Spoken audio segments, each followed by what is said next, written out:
नमस्कार दोस्तों।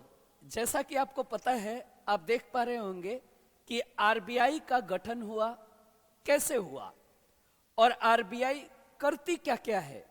तो कुछ आरबीआई का इतिहास है जो हमारे इस 10 मिनट के शो में आप तक पहुंचाया जाएगा। तो याद रखना, आरबीआई का गठन कैसे हुआ, सबसे पहले हम उसकी जानकारी लेंगे। सबसे पहले मैं बात करूंगा भीमराव अंबेडकर की। भीमराव अंबेडकर, वो भीमराव अंबेडकर जिसको संविधान का पिता कहा जाता है, जिन्होंने संविधान बनाया था, कानून के बारे में जानकारी दी थी और हमारे भारत के पहले कानून मंत्री थे। उन्होंने एक किताब लिखी है जिस किताब का नाम है रूपी, यानी the problem of the rupee. ये किताब भीमराव अंबेडकर की है, the problem of the rupee. इस किताब के माध्यम से ही कहा जाता है कि भीमराव अंबेडकर एक ब्रिटिश कमीशन के पास पहुंचे थे और उस ब्रिटिश कमीशन का जो नाम था, उसका नाम था हिंटन यंग कमीशन, यानी रॉयल यंग हिल्टन कमीशन। इस कमीशन के सामने भीमराव अंबेडकर ने अपनी किताब को रख दिया और उस कमीशन ने इस किताब के माध्यम से यह फैसला किया कि सचमुच में भारत में एक पहले कानून बनाना चाहिए और वही कानून कहीं ना कहीं हमारे भारत तक रुपीज, यानी जो पैसे का रेगुलेशन है, वो ब्रिटेन से इंडिया तक मेंटेन करेगा। तो उसी किताब के तहत, उसी भीमराव अंबेडकर के दिशा निर्देश के द्वारा भारत में एक कानून बनाया गया, आरबीआई यानी रिजर्व बैंक एक्ट 1934।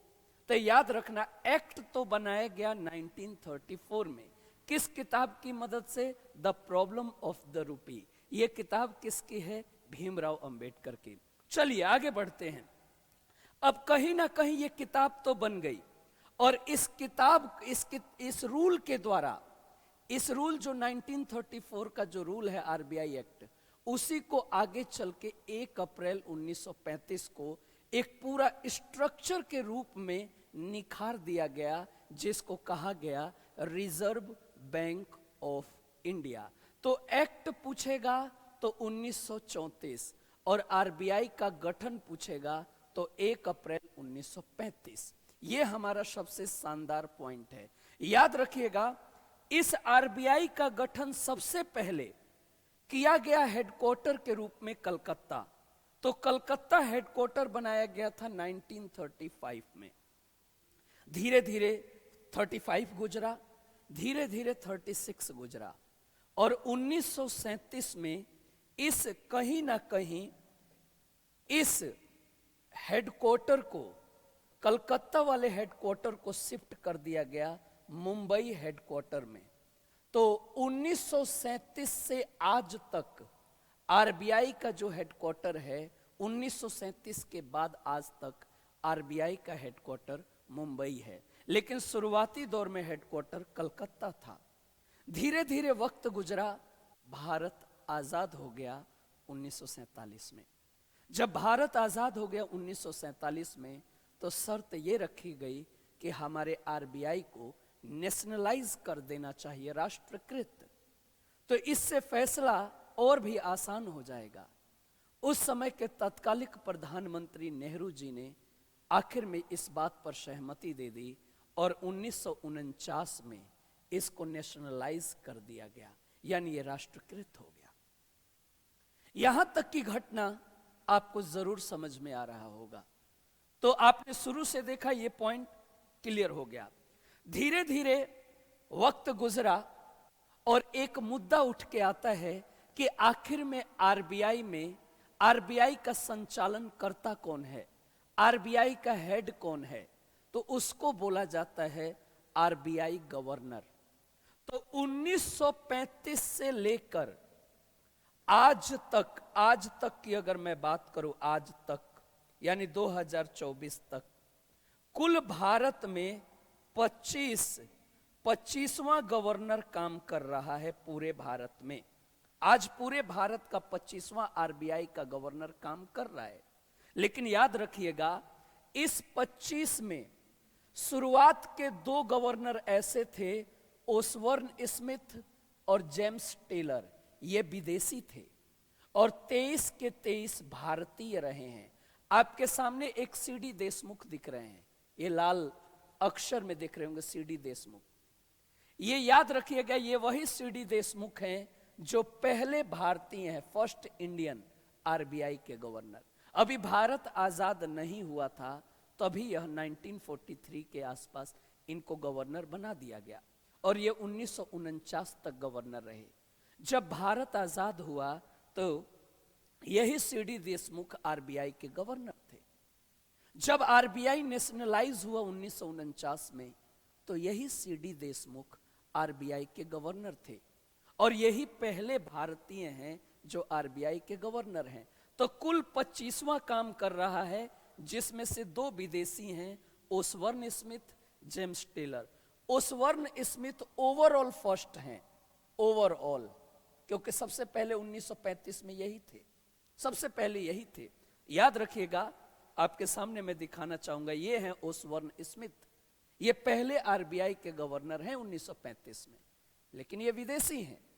अगर मैं बात करूंगा तो ये हैं सीडी देशमुख, ये पहले भारतीय हैं जो आरबीआई के गवर्नर बने। तो आज तक कुल कितने गवर्नर बने? 25। लेकिन अगर कहता है कि आज तक कुल कितने भारतीय गवर्नर बने, तो 23, क्योंकि शुरुआत के 2 विदेशी थे। चलिए, कुछ इन 25 में से कुछ इंपॉर्टेंट गवर्नर हैं, उनका जिक्र करूंगा। जैसे कि एक 15वें गवर्नर के रूप में डॉक्टर मनमोहन सिंह थे।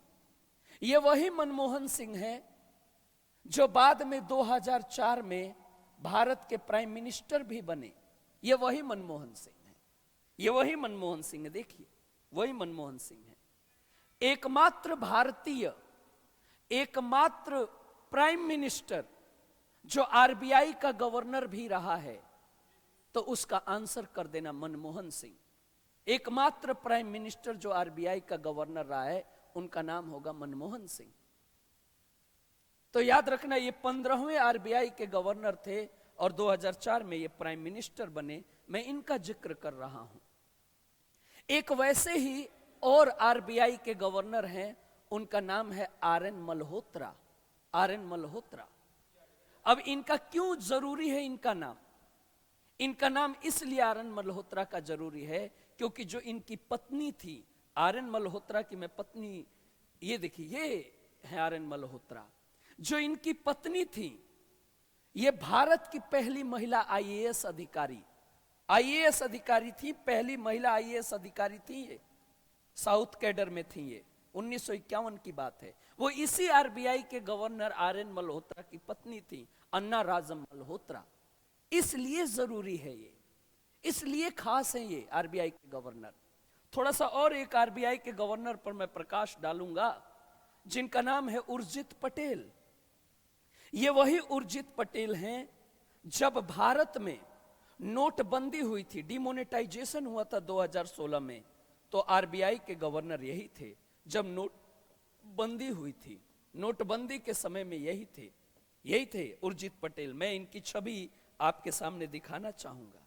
ये हैं उर्जित पटेल साहब। और ठीक इन्हीं के बाद हमारे इस समय शक्तिकांत दास साहब हैं, जो 25वें आरबीआई के गवर्नर हैं।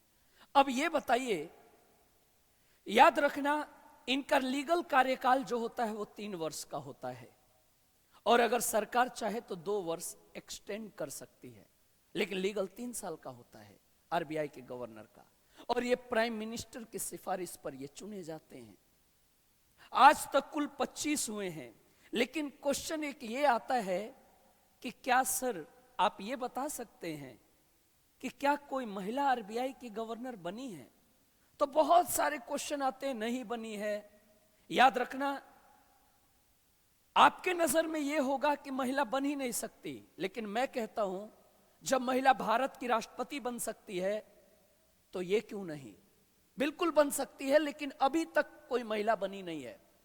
जब भारत के सबसे सर्वोच्च पद पर महिला हो सकती है तो यह तो अभी छोटा पद है, बिल्कुल बनेगी आगे चल के, बिल्कुल बनेंगे, लेकिन अब तक नहीं बनी है।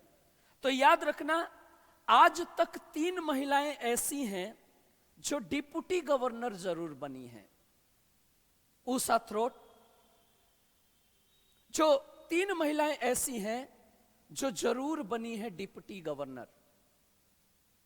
तो क्या गवर्नर नहीं बन सकती? बिल्कुल बन सकती हैं। श्यामला गोपीनाथ, उषा थ्रोट और भी। तो याद रखना मेरे दोस्त, क्या महिला गवर्नर बनी है? आप कहोगे जी नहीं, महिला गवर्नर नहीं बनी है। लेकिन याद रखना, महिला डिप्टी गवर्नर जरूर बनी है। तो इस तरह के क्वेश्चन पेपर में और भी ज्यादा खास हो जाते हैं जब मैं बात करता हूं इन गवर्नर के लिस्ट में, इन महिला गवर्नर के लिस्ट में। चलिएगा, अब रही बात कि इसी आरबीआई को बैंकों का बैंक कहते हैं। क्यों कहते हैं? क्योंकि हम जो होते हैं, जो पीपुल होते हैं, यानी जो जनता होती है, ये देखिए जनता का संबंध बैंक से होता है और इस बैंक का संबंध आरबीआई से होता है।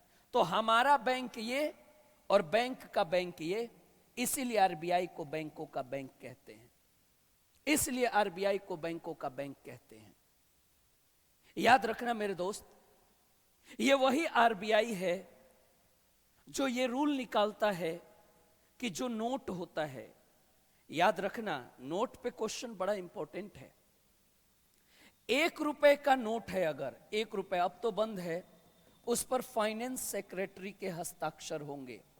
और 1 रुपए से ऊपर जितने नोट हो, ऊपर 2 रुपए, 5 रुपए, 10 रुपए, 20 रुपए, 50 रुपए, 100 रुपए, 200 रुपए, 500 रुपए, ये सभी नोटों पर आरबीआई के गवर्नर के सिग्नेचर होते हैं। जैसे आपको एक प्रूफ दिखा रहे हैं, देखिए ये 1 रुपए का नोट है, रतन पी वालम वित्त सचिव लिखा है यहां, फाइनेंस सेक्रेटरी। लेकिन अगर 500 रुपए का नोट देखोगे तो यहां उर्जित आर पटेल लिखा है, गवर्नर है।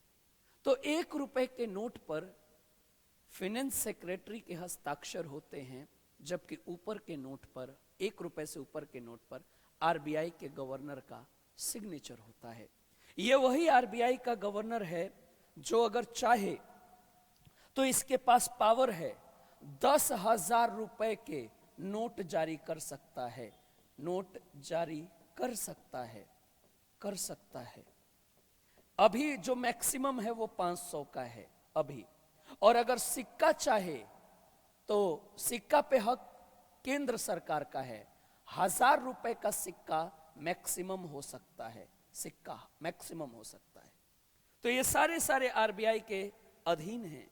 देखना, ये वही आरबीआई है जो अलग अलग कानून भी बनाता है, जैसे bank rate, CRR rate, MSF rate, repo rate, reverse repo rate. तो याद रखना, इस तरह के लोन लेने पर जो ब्याज होता है उसका जो रूल एंड रेगुलेशन है वो आरबीआई ही सुनिश्चित करता है। इसलिए आरबीआई जरूरी है, इसलिए आरबीआई के गवर्नर जरूरी हैं।